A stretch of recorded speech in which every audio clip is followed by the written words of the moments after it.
Jour 28, 100 jours de prière. Lundi 28 février 2022. Une espérance indéfectible. Retenons fermement la profession de notre espérance, car celui qui a fait la promesse est fidèle. Hébreux 10, verset 23. Ceux qui veulent se mettre au bénéfice de la médiation du Sauveur ne doivent pas se laisser détourner par quoi que ce soit du devoir de travailler à leur sanctification dans la crainte de Dieu. Les heures précises gaspillées dans le plaisir, le faste et l'amour de l'argent devraient être consacrées à la prière et à une étude assidue de la parole de Dieu. Le peuple de Dieu devrait comprendre parfaitement le sujet du sanctuaire et du jugement. Chacun devrait être au courant de la position et de l'œuvre de notre souverain sacrificateur. Sans cette connaissance, il n'est pas possible d'exercer la foi indispensable en ce temps-ci, ni d'occuper le poste que Dieu nous assigne. Chacun a une âme à sauver ou à perdre. Le cas de chacun est inscrit à la barre du divin tribunal. Chacun sera appelé à comparaître face à face devant le juge éternel. Il importe donc au plus haut point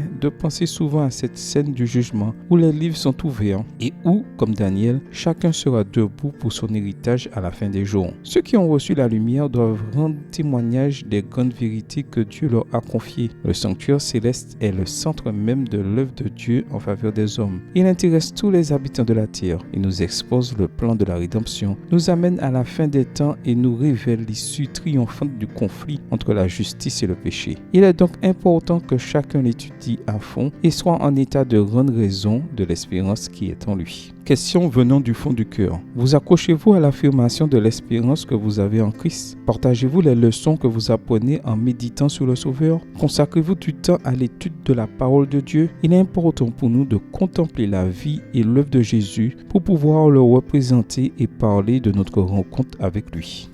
Prions pour que nous ayons une rencontre quotidienne avec Dieu en nous attachant à la confession de notre espérance sans faiblir et en croyant que Dieu est fidèle à ce qu'il a promis. Prions pour les membres de l'Église vivant au Honduras. Prions pour qu'il y ait une croissance de l'Église, un engagement accru envers Dieu et le service, ainsi que la ponctualité et la régularité dans la fréquentation de l'Église. Prions pour qu'en tant qu'Église, nous sachions comment utiliser et partager efficacement notre message sur la santé, le bras droit de l'Évangile, avec l'éducation sanitaire en ligne, les vidéos et d'autres moyens créatifs de sensibilisation. Prions pour que les membres de l'Église soient remplis du Saint-Esprit pour être les personnes aimantes et bienveillantes que Dieu veut qu'ils soient à l'égard des visiteurs qui viennent visiter nos églises. Prions pour que les membres de notre Église identifient des moyens créatifs et innovants pour exercer le ministère. Amen. Que le Seigneur vous bénisse.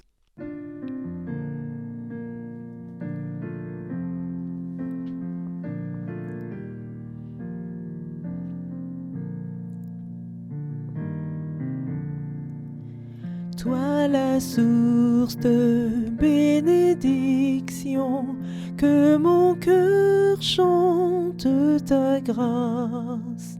Sans se lasser, ta compassion nous pousse à chanter ta gloire. Apprends-moi à toujours t'adorer, que je célèbre ta bonté, tandis que j'attends ton retour, plein de joie, rempli d'amour. Toi mon refuge et mon secours, sur ton aide je peux compter. Et j'espère sans aucun détour vivre un jour l'éternité. Jésus m'a cherché, errant loin de Dieu, il m'a trouvé, ramené pour me protéger du danger.